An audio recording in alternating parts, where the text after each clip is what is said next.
एक जंगल में डाकू चिड़ियाओं का बहुत बड़ा गैंग था। वो लोग बहुत बड़ा डाका डालते हैं और उसको एक गुफा में छुपा देते हैं। सुनो डाकू भाइयों, हमें पुलिस ढूंढ रही है।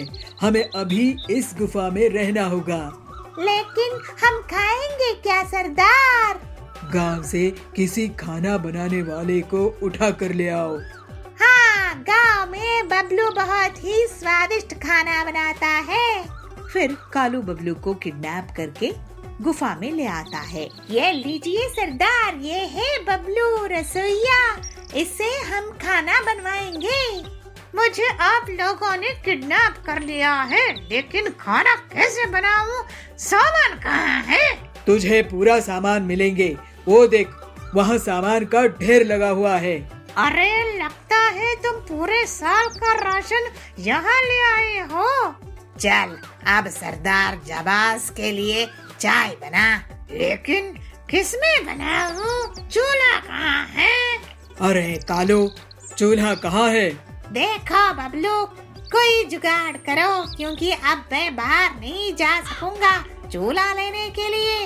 और तुम तो वैसे भी सड़क के किनारे दुकान लगाते हो, तुम्हारे पास कौन सा बहुत अच्छा चूल्हा है? जुगाड़ करो, नहीं तो तुम्हारी खैर नहीं। ठीक है, मैं ड्रम का चूल्हा बना लूंगा। इसके बाद बबलू ड्रम छेद करके उसमें लकड़ियाँ भर देता है और ऊपर के हिस्से से उसमें बर्तन रखकर चाय और खाना बनाने लगता है। सारे डाकू खाने का मजा लेते हैं। तेरा खाना तो बहुत अच्छा है। अब तू यहाँ से कभी नहीं जाएगा। तू पूरी जिंदगी हमारे लिए खाना बनाएगा। अरे ये कहाँ फंस गया मैं? अरे तुम फिक्र मत करो, आखिर तुम डाकू जाबाज के लिए खाना बना रहे हो। मेरे सिर पर 10 लाख का इनाम है, लेकिन कोई मुझे पकड़ ही नहीं सकता।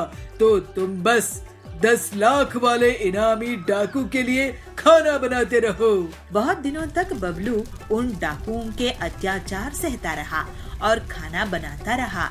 एक दिन उसे कुछ आवाज सुनाई देती है।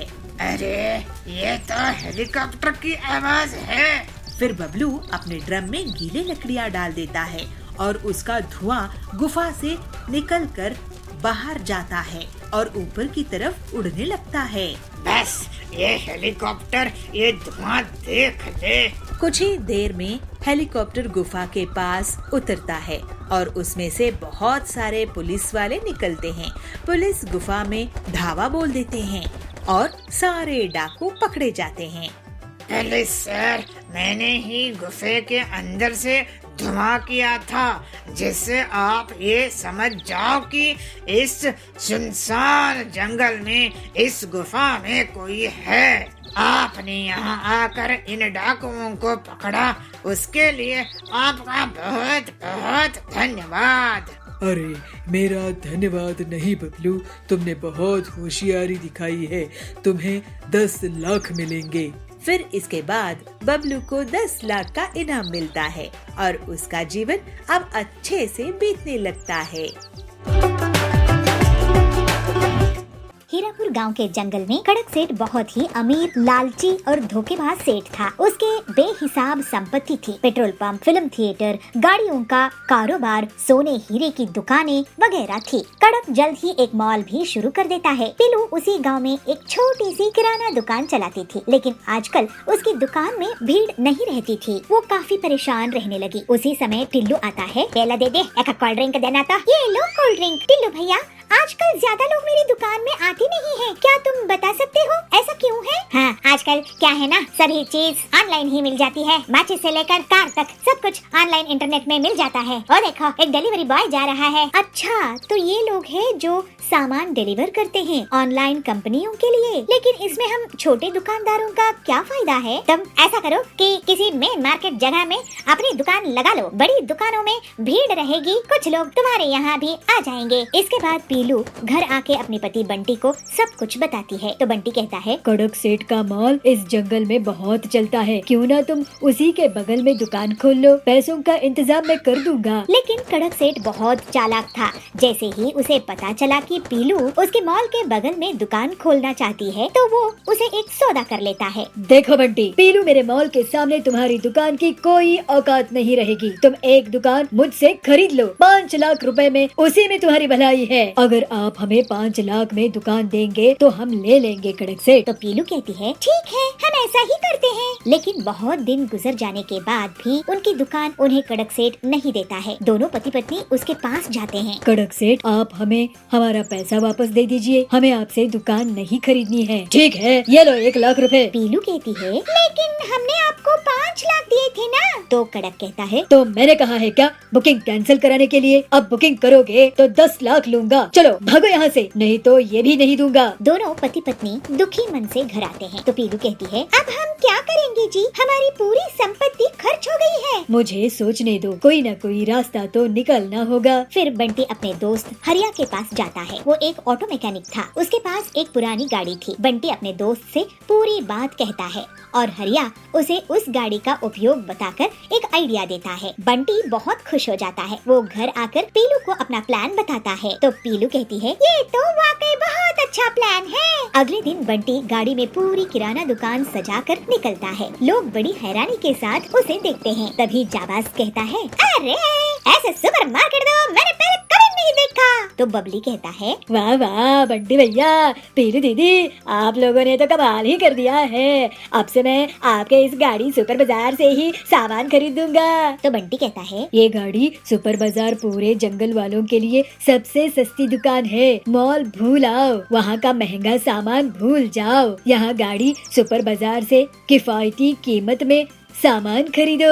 हमारी गाड़ी बाजार आपके पास एक फोन कॉल में खुद ही चल कर आएगी, आपको ऑनलाइन ऑर्डर करने की परेशानी से बचाएगी और मॉल जाने की तकलीफ से भी आपको छुट्टी मिलेगी। इस तरह से बंटी और पीलू अपना गाड़ी सुपर बाजार चलाने लगते हैं और जंगल के पक्षी उनको बुला बुलाकर उन्हीं के यहाँ सामान खरीदने लगते हैं। जल्द ही कड़क का महंगा मॉल बुरी तरह से नुकसान में चला जाता है और जो उसने बैंक लोन लिया था वो नहीं चुका पाता है। इस वजह से उसे जेल हो जाती है। फिर पीलू और बबलू हंसी खुशी अपना जीवन बिताने लगते हैं।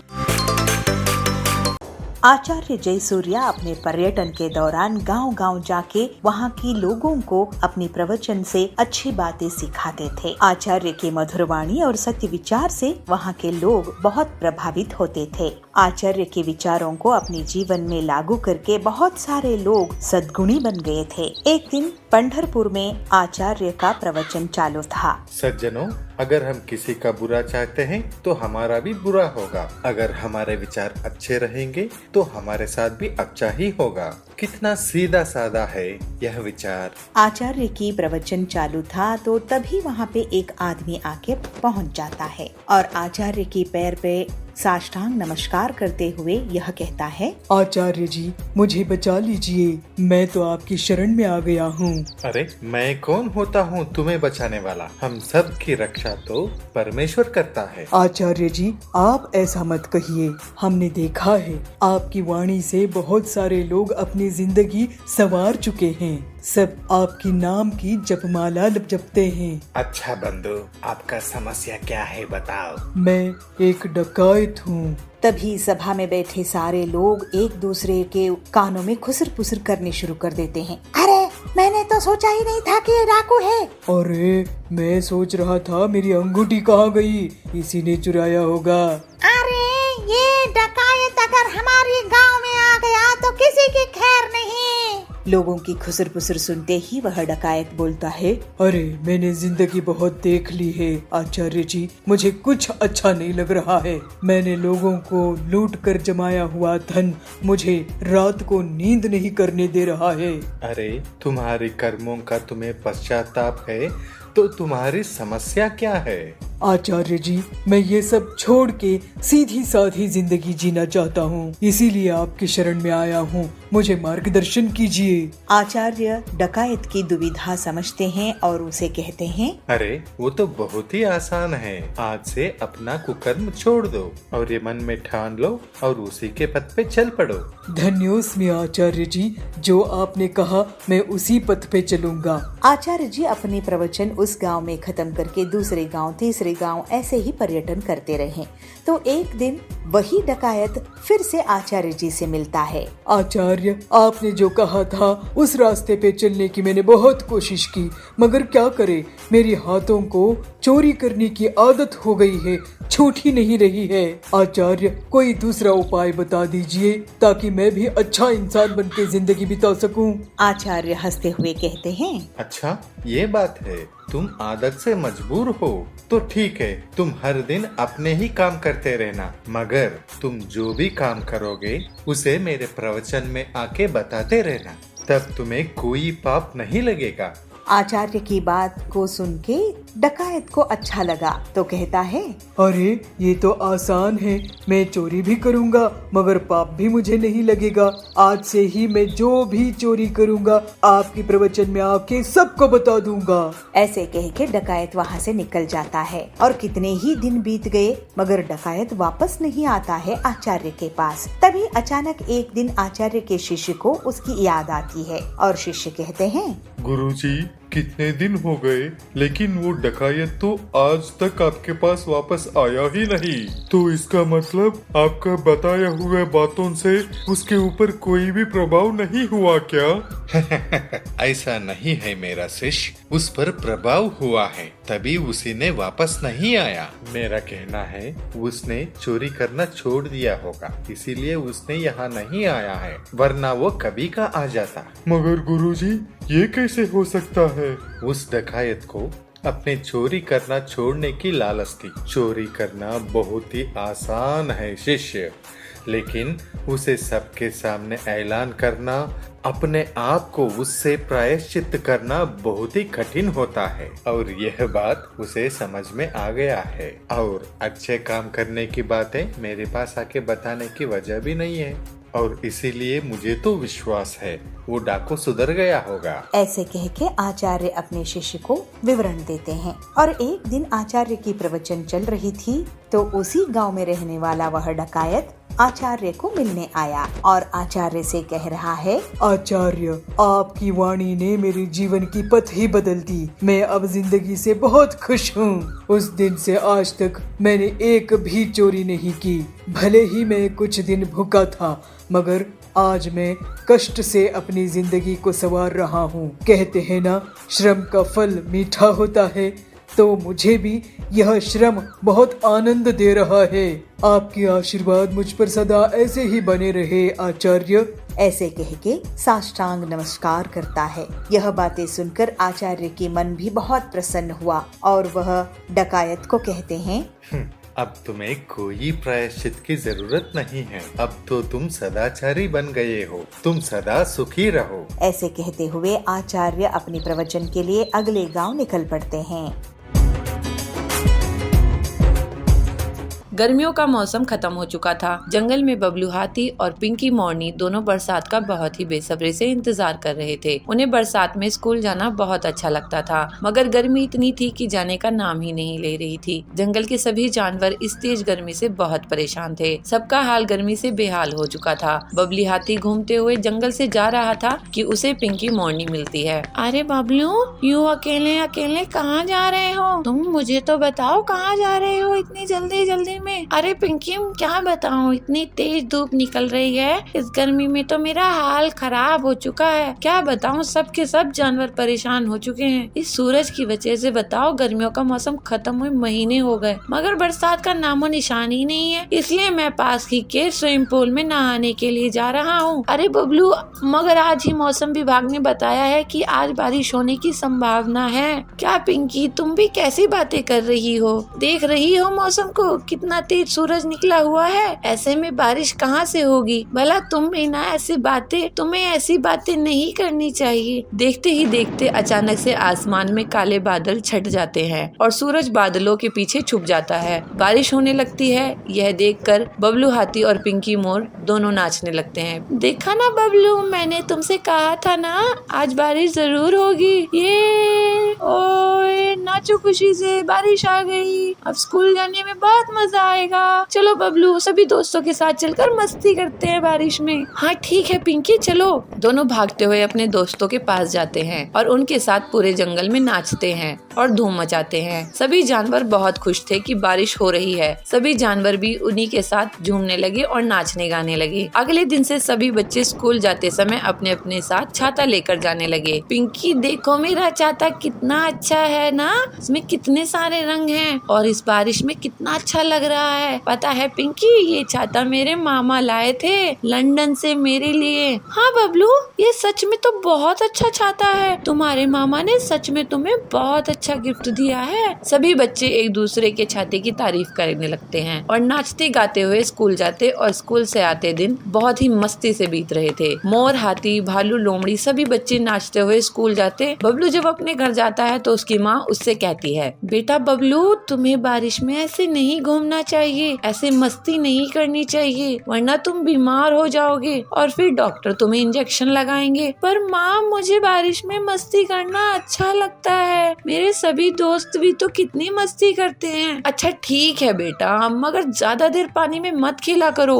और गंदे पानी में तो भूलकर भी नहीं खेलना। मगर वह छाते को बारिश में बंद करके बारिश में भीगते हुए घर आता है। आज उसने देखा कि एक बूढ़ी लोमड़ी बारिश में भीग रही थी। दोस्तों, वह अम्मा बारिश में भीग रही हैं क्योंकि उनके पास छाता नहीं है और हम सभी छाता होते हुए भी जानबूझकर भीग रहे हैं। हमें उनकी मदद करनी चाहिए। चलो उनकी मदद करते हैं। बबलू हाथी बूढ़ी लोमड़ी के पास जाता है और उसे अपना छाता दे देता है। अम्मा, ये छाता आप रख लो, आप भीग रहे हो। आप अगर बारिश में ऐसे ही भीगते रहे तो बीमार पड़ जाओगे। पर बच्चे, तुम अगर ये छाता मुझे दे दोगे तो तुम क्या लेकर जाओगे? तुम भी तो बीमार पड़ सकते हो ना। नहीं अम्मा, मुझे कुछ नहीं होगा, मेरी इम्यूनिटी बहुत स्ट्रॉन्ग है। मुझसे ज्यादा इसकी जरूरत आपको है। तुम बहुत प्यारे बच्चे हो, भगवान तुम्हें लंबी उम्र दे। बबलू उसे अपना प्यारा छाता दे देता है और फिर से नाचते गाते हुए अपने घर आ जाता है और अपनी मम्मी को पूरी बात बताता है। उसकी मम्मी को भी यह सुनकर बहुत खुशी होती है। भोजपुर गांव के जंगल में पीलू चिड़िया एक साधु के पास जाती है। साधु महाराज जी, मुझे कोई तरीका बताइए जिससे मैं लोगों के मन की बात जान सकूं।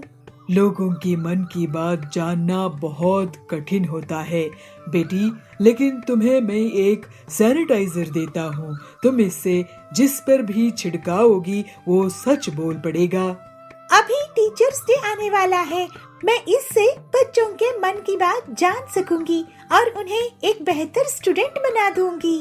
ठीक है बेटी।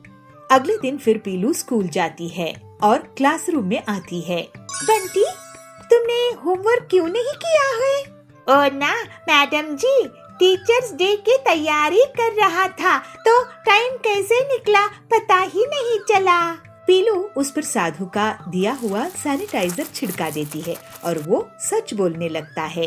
मैडम जी, मैं सो रहा था, मोबाइल में गेम खेल रहा था, होमवर्क करने का मन नहीं था और टीचर्स डे कब है मुझे पता ही नहीं। अब बोले ना असली बात। बंटी को पनिशमेंट मिलती है। कालू ये सब देखकर सोचता है, मैं ये सैनिटाइजर चुरा लूंगा। कालू पीलू के बैग से चुपचाप सैनिटाइजर चुरा लेता है। फिर वो मजे लेने लगता है। वाह भाई साहब, आपके बेटे को तो बहुत अच्छी नौकरी लगी है। कालू उस पर सैनिटाइजर छिड़का देता है।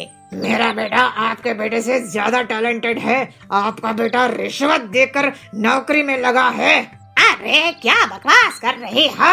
और कालू हंसता है। शाम में कालू पीलू और उसके पति जाबाज के घर के पास जाते हैं। क्यों जाबाज जी, आज भी आप घर लेट आए हो? कहाँ थे?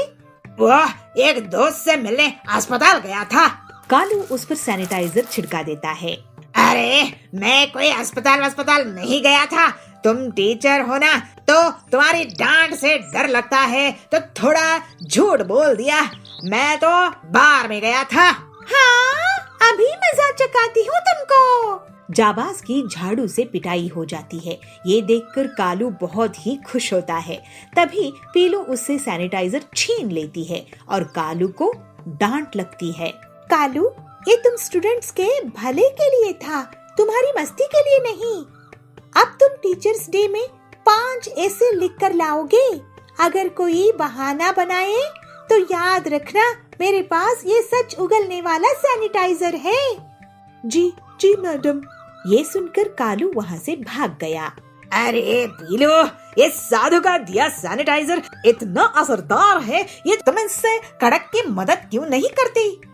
सुना है वो एक बहुत बड़े चोर को पकड़कर लाया है, लेकिन वो पैसा कहाँ छुपाया है ये नहीं बता रहा है।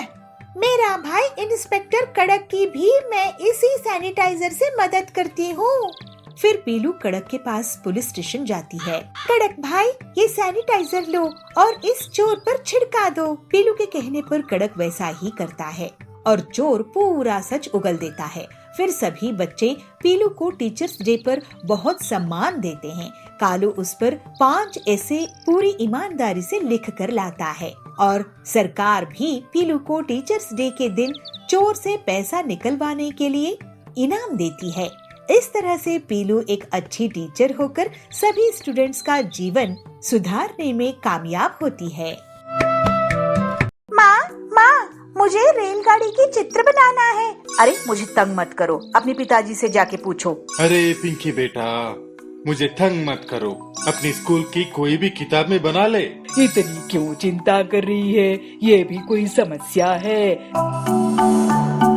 एक गांव में पिंकी नाम की लड़की अपनी माँ बाप के साथ रहती थी। पिंकी बहुत सयानी थी। जो कुछ देखती थी उसको अपने पेंसिल से अपनी किताबों में चित्र बनाती थी। पिंकी की इस आदत को माँ बाप की प्रोत्साहन भी था। पिंकी कक्षा 2 में पढ़ती थी। एक दिन उसने अपनी किताब में रेलगाड़ी देखी। रेलगाड़ी तो बहुत लंबी होती है, उसको कहाँ पर चित्र बनाए, ये पिंकी की समस्या थी। पिंकी घर आई। माँ, मुझे रेलगाड़ी की चित्र बनाना है, मैं कहाँ बनाऊँ? अरे पिंकी, वो क्या बड़ी बात है, अपनी किताब में बनाओ। अरे माँ, आप तो इतना भी नहीं समझती हो, किताब तो छोटी पड़ेगी। अरे मुझे तंग मत करो, अपने पिताजी से जाके पूछो, मैं खाना पका रही हूँ ना। पिताजी, मैं रेलगाड़ी की चित्र बनाना चाहती हूँ, कहाँ बनाऊँ? पिंकी के पिता ऑफिस की हिसाब किताब कर रहे थे तो चिढ़ के बोलते हैं। अरे पिंकी बेटा, मुझे तंग मत करो, जाओ ना, अपनी स्कूल की कोई भी किताब में बना ले। अरे पापा, आपको इतना भी नहीं पता, किताब में रेलगाड़ी की चित्र नहीं बना सकते क्योंकि वो तो बहुत लंबी होती है। तो तभी वहाँ पे पिंकी की दादी बैठी थी। तो दादी को पिंकी की बात सुन के बहुत हंसी आती है और पिंकी को बुला के बोलती है। अरे पिंकी बेटा, इतनी क्यों चिंता कर रही है, ये भी कोई समस्या है, जाओ ना, स्कूल की दीवार पे बना दो। दादी की बात पिंकी को बहुत अच्छा लगता है और सोचती है दीवार तो इतनी लंबी इतनी चौड़ी होती है तो रेलगाड़ी तो समा ही जाएगी। तब पिंकी खा के अपना होमवर्क करके सो जाती है और सुबह पिताजी से कहती है, पिताजी आज ना मुझे कलर चॉकपीस की एक पूरी डब्बा चाहिए। पिताजी हंसते हुए बोलते हैं। अरे पिंकी बेटा, क्यों, तुम्हें आज स्कूल में बांटना है क्या? अरे पिताजी नहीं, मुझे रेलगाड़ी की चित्र बनानी है स्कूल की दीवार पर। दिला तो दूंगा, लेकिन घर तक कंप्लेंट नहीं आनी चाहिए, ठीक है? अरे चित्र बनाने से कोई कंप्लेंट करेंगे? बिल्कुल नहीं आएगी, आप चिंता मत करो। तो पिंकी के पापा उसको कलर पेंसिल की डब्बा दिला देते हैं। पिंकी कूदते नाचते स्कूल पहुंच जाती है। पिंकी अपनी रेलगाड़ी की पहली यात्रा याद करती है जो अपने पापा मम्मी के साथ उसने किया था। पिंकी चौक उठाई और फिर क्या था, दीवार पर रेलगाड़ी का इंजन बना दिया। अरे इंजन तो बहुत सुंदर बना है, इसको अब डिब्बे जोड़ते हैं। तो फिर दूसरी कलर चौक लेके उसमें पहला डब्बा जोड़ दिया, दूसरा डब्बा जोड़ दिया, ऐसे जुड़ते जुड़ते गए सारे डिब्बे जुड़ गए। जब अपनी चॉक पेंसिल खत्म हुई तो पिंकी उठ के देखती है, स्कूल की आधी दीवार पर तो रेलगाड़ी बन चुकी थी और पिंकी की क्लास के सारे बच्चे तालियां बजा के पिंकी की कला को सराह रहे थे। अरे पिंकी, तेरी गाड़ी तो बहुत सुंदर बनी है। पिंकी पिंकी, तुम्हारे रेल में मुझे भी जगह मिलेगी? अरे क्यों नहीं, हम सारे मिलके इस रेलगाड़ी में जाएंगे। फिर क्या हुआ, रेलगाड़ी दिल्ली गई, मुंबई गई, अमेरिका गई, नानी के घर गई और दादाजी के घर भी गई। बच्चों की ख्यालातों में रेल की गाड़ी ऐसे ही लंबे सैर करती रही। तभी क्लास टीचर क्लासरूम में आते हैं और सभी बच्चों की मुस्कुराहट देखते हुए कहते हैं, अरे बच्चों, इतने खुश हो, क्या बात है? तो दौड़ के पिंकी सामने आती है और अपनी बनाई हुई रेलगाड़ी दिखाती है। तब टीचर अपने मन में ये सोचते हैं, बच्चों के मनोबल को बढ़ाई, कल के भविष्य का निर्माण आज से ही होने दे। यह सोच के टीचर ने पिंकी को बिना डांटे बहुत शाबाशी देते हैं और कहते हैं, पिंकी, आपकी ड्राइंग तो बहुत सुंदर है, लेकिन आप दीवार पे प्रैक्टिस करने के बजाय अगर आपके घर में जाके कोई भी कॉपी में प्रैक्टिस कर लेते तो और भी सुंदर निकल आता। सर, मुझे ना ये लगा कि ट्रेन पुस्तक में काफी नहीं होगा। कोई बात नहीं, मैं आपको सिखा दूंगा। इस बात से पिंकी बहुत खुश होती है और टीचर पिंकी की कॉपी में एक अच्छे से सुंदर से रेलगाड़ी बना देते हैं। बंटी अपनी बहन पीलू से मिलने के लिए एक गांव में गया। पीलू उसको देखकर बहुत खुश हुई। बंटी भैया, कैसे हो? आपको देखकर बहुत खुशी हुई। आपके जीजा दिन ब दिन कंजूस होते जा रहे हैं, इसलिए कहीं जाने के लिए वो पैसे भी नहीं देते। क्या बात कर रही हो पीलू बहन, जीजा जी इतने कंजूस है क्या? हाँ, आपको यकीन हो जाएगा जब आप उनसे मिलोगे। अभी आते ही होंगे आपके जीजाजी। तभी वहाँ पर बबलू जीजाजी पत्तों के कपड़े पहनकर आते हैं और उनके साथ उनके दोनों बच्चे भी पत्तों के कपड़े पहन के आते हैं। अरे जीजा जी, आपने तो कपड़े ही नहीं पहने हैं, ये पत्तों को ढक कर क्यों घूम रहे हो? अरे बंटी, कपड़े खरीदो, उसके बाद उसे धो, जिसमें वॉशिंग पाउडर और पानी का खर्चा आता है। इतना खर्चा क्यों करना? प्रकृति ने इतना बढ़िया फ्री के कपड़े दिए हैं। अच्छा, बाकी बातें बाद में करेंगे। अभी सब्जी बेचने वाला कालू आने वाला है, उससे ताजी सब्जी ले लेता हूँ। पर उसमें भी तो आपको पैसे खर्च होंगे ना? तुम देखते जाओ अपने जीजा जी का कमाल। फिर कालू के ठेले से बबलू कुछ सब्जियों को अपने घर के पीछे फेंकने लगा। अरे इतनी खराब सब्जियाँ, इन्हें तो इस ठेले में होना ही नहीं चाहिए। अरे तुम इतने फेंको मत, नहीं खरीदना है तो मत खरीदो। अरे जाओ कालू जाओ, मुझे तुमसे सब्जियाँ नहीं खरीदनी है। कालू वहाँ से चला जाता है और बबलू फेंकी हुई सब्जियों को लाकर पीलू को दे देता है। ये देखकर बंटी हैरान रह जाता है। अरे ये सब्जियाँ बेकार नहीं है, बस कुछ दाग लगे हैं, इन्हें साले साहब के लिए बना लो पीलू। ऐसे ही जब वो सब खाने के लिए बैठते हैं तो सब्जी कम और पानी ज्यादा था। अरे दीदी, सब्जी तो इसमें है ही नहीं। इतनी ही सब्जी डालने की इजाजत है तुम्हारे जीजा जी से। इससे ज्यादा सब्जी इस्तेमाल करूंगी तो वो नाराज हो जाएंगे। ये सब्जी पचने में बहुत आसान है साले साहब, खाओ खाओ, जितना मन करे खाओ।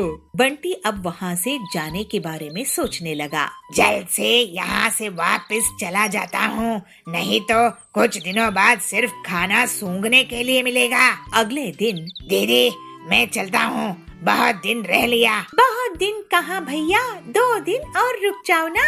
अरे तुम्हें मैं पास के पहाड़ दिखा लाऊंगा, रुक जाओ, वहाँ की गरम गरम चाय भी पिलाऊंगा। अब इतनी दूर से आए हो, इतना तो मैं तुम्हारे लिए कर ही सकता हूँ ना साले साहब। अपने जीजाजी का कहना वो नहीं टाल पाया और रुक गया।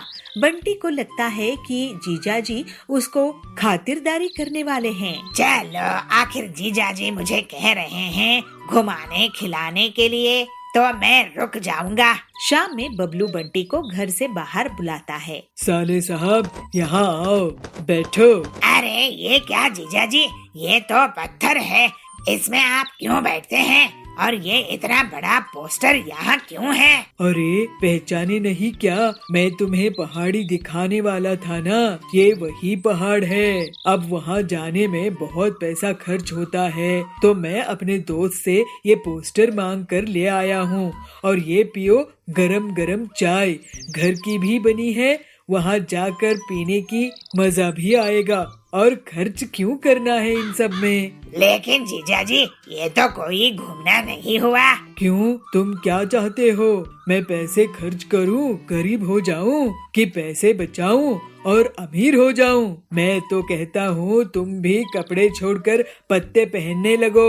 ये सुनकर बंटी का सिर चकरा जाता है, वो वहाँ से तुरंत भाग जाता है। अरे ये तो भाग गया, चलो भाग भाग कर घर पहुँच जाएगा तो ट्रेन के पैसे बचेंगे।